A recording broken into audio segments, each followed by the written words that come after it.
குடும்பத்தில் வந்திருக்கிறாரு. அவரோட அனுபவத்தை ஒரு 2 நிமிஷம் அவர் கேட்டாரு. சார் நான் சர்ப்ரைஸ் போனேன். போன விதத்துல அங்க கேட்டவொடனே நாங்க தொடவே முடியாது பிபிஓல அப்படின்னு சொல்லிட்டாங்க. திரு வெங்கடேசன் அவர்கள் பொதுவாகவே சார் ஒரு நிமிஷம்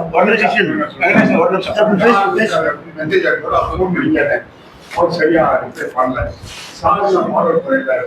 நான் என்ன ஸ்பெஷல்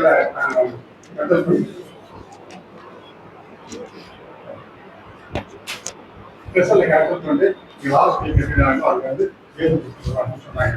நான் வந்து இங்க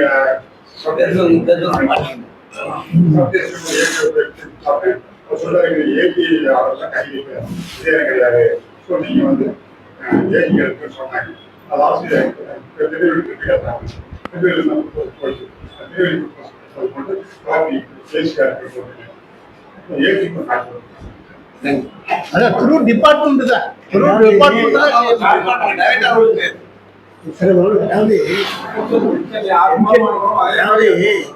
பொறுப்பாணியில வந்து ஏஜ் இஷ்யூ பண்ணிட்டாங்கன்னா யாரும் கை வைக்க முடியாது.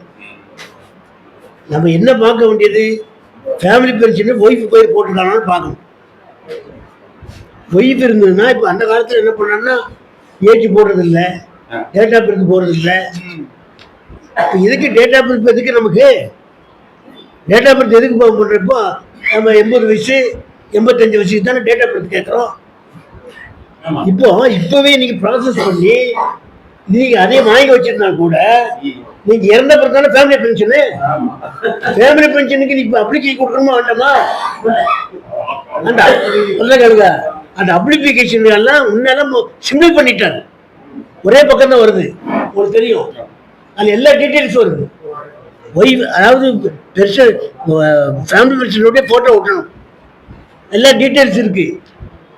அந்த பென்ஷன் புக்கில் பேர் என்ன இருக்கோ அதே பேர் அங்கே வரணும். அதுக்கு டேட் ஆஃப் பர்த்துக்கு உண்டான ஆதாரு, பேங்க் அக்கௌண்ட் எல்லாமே அதுல டீட்டெயில்ஸ் வருது. இதை கொடுத்த இல்ல அதை பத்தி இல்ல. அது எப்போ கொடுக்க போறோம், நீங்க ஃபேமிலி பென்ஷன் முதல்ல கொடுக்க போறோம். ஃபேமிலி பென்ஷன் அந்த ஃபார்ம்லயே கொடுத்துறீங்களே, அது சிம்பிளிஃபை. முன்னாள் மாதிரி ரொம்ப 4-5 பக்கம் தான் கிடையாது. இப்போ பிடிஆர் இவர் இருக்கும்போது ஃபைனான்ஸ் மினிஸ்டர் இருக்கும்போதும் அதை அவர் ப்ரொபோஸ் கொடுத்து வந்து இப்போ அப்ரூவ் பண்ணிட்டான். மறுபடியும் எல்லாத்தையும் கம்ப்ளீட் பண்ணிட்டாங்க. அதை இறந்த பிறகு சிம்பிளிஃபை ஒரு பக்கம் தான் வருது. அதில் அந்த டேட் ஆஃப் பர்த் வருது, எல்லாம் வருது. அந்த பிபிஓவில் என்ன நேம் இருக்கோ அந்த நேம் அதில் வரணும். பிபிஓவில் ஃபேமிலி பென்ஷன்னா ஒன்றும் பண்ண முடியாது இல்லையா? பிபிஓவில் எப்பொழுதுமே போடுவோம், ஃபேமிலி பென்ஷன் பேரை போட்டுருவான். ஏஜ் இருக்காது, டேட் ஆஃப் பர்த் இருக்காது, ஒன்றும் இருக்காது. அது அந்த காலத்தில் அவருக்கு அந்த ப்ரொபோசல் இல்லையே. ஏஜை பற்றி அவன் ஏன் கவலைப்படுறான், டேட் ஆஃப் பர்த்தை பற்றி ஏன் கவலைப்படுறான்? ஃபேமிலி பென்ஷனுக்கு நமக்கு என்ன கவலைன்னா, இந்த 80 வயசுக்கு மேலே கூடுதல் ஓய்வூதியம் வந்து தானே நம்ம டேட் ஆஃப் பர்த் கேட்குறோம். அதுக்கு பின்னால் என்ன டேட் ஆஃப் பர்த் ஆட்டோமேட்டிக்காக வந்துடும். அது இப்போ வந்து அந்த இதை இன்னைக்கு பண்ணீங்கன்னா குரூப் டிபார்ட்மெண்ட் அனுப்ப சொல்றான். இருக்கும் போதே மரியாதை கிடையாது. இப்போ போய் எவ்வளோ அனுப்புவோம் நம்மள? என்னுடைய ப்ரொபோசல் எப்படின்னா சிம்பிளிஃபை தாங்க. ஒரு பக்கம் தான் வருது. இறந்த பிறகு எப்படி கொடுத்தாலும் கூட இறந்த பிறகு நீ ஃபார்ம் கொடுக்கணும். ஃபேமிலி பென்ஷன் செட்டில் பண்ணுறதுக்கு ஃபார்ம் கொடுக்கணுமா வேண்டாமா? அந்த ஃபார்மில் எல்லா டீட்டெயில்ஸ் இருக்கு. டேட் ஆஃப் பர்த் இருக்கு, பேங்க் அக்கௌண்ட் இருக்கு, ஃபோட்டோ இருக்கு, எல்லாமே அந்த டீட்டெயில்ஸ் இருக்கு. நான் ஒன்று தரேன் சொன்னேன் இருக்கு. அதை கொடுத்த பிறகு ஃபேமிலி பென்ஷன் பண்ணுறோம்.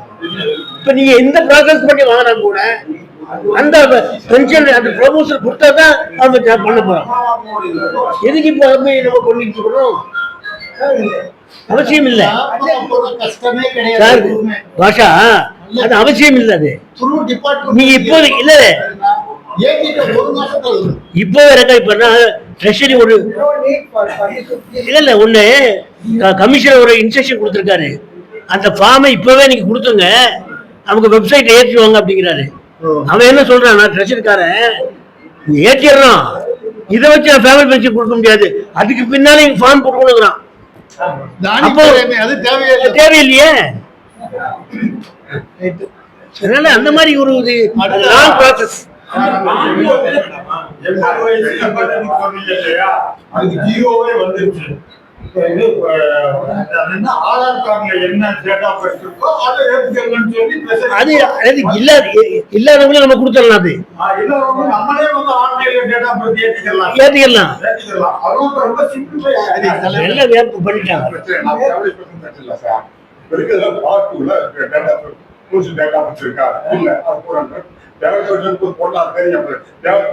எப்போ வரும்? பார்ட் 2ல வந்து டேட் ஆஃப் பர்த் போடணும், போடாம இருக்கு. இப்போ போட்டுக்குங்க அப்படின்றாங்க. இது மற்ற ப்ராசஸ்க்கெல்லாம் வராது. தலைவரே, அடுத்த தலைவர் பேச சொல்லுங்க. அது ஒரு நிமிஷம். இப்ப என்னன்னு கேட்டீங்கன்னா 1/1/2025 வந்து களஞ்சிய அமைப்பு தான் எல்லாத்துக்கும் செயல்பட போகுதுன்னு சொல்லிட்டாங்க. தெரியல, ஏற்கனவே களஞ்சிய அமைப்பு செயல்பட்டு இருக்கு. அதை நல்லா எல்லாம் சார் வந்து டிஎஸ்ஆர் வந்து ஒரு யோசனை சொன்னாங்க. 16 நம்பர் படிவம்லாம் அது இல்லையே அப்படின்னு கேட்டிருந்தாங்க. அதெல்லாம் ஏற்றிருந்தாங்க. ஃபுல் அண்ட் ஃபுல்லா இப்போ வந்து சப்போர்ட் பண்ணுது அப்படிங்கிறதா சொல்லி இனிமேல் வரக்கூடிய காலங்களில் எல்லாமே களஞ்சியம் ஆப் மூலமா தான் கவர்மெண்ட் சர்வெண்ட்டுக்கும் சரி, பென்ஷனுக்கும் சரி 2025 ஜனவரி 1ஆம் தேதியிலிருந்து அதன் மூலமா தான் நீங்க எல்லாமே செய்யணும். அப்ப எல்லாருக்கும் ஸ்மார்ட் போன் வச்சதுக்காக கண்டிப்பாக உங்களுக்கு இல்லாட்டாலும் பேரை பேசிட்டு வச்சுக்க போறாங்க. உங்க பிபிஓ நம்பர்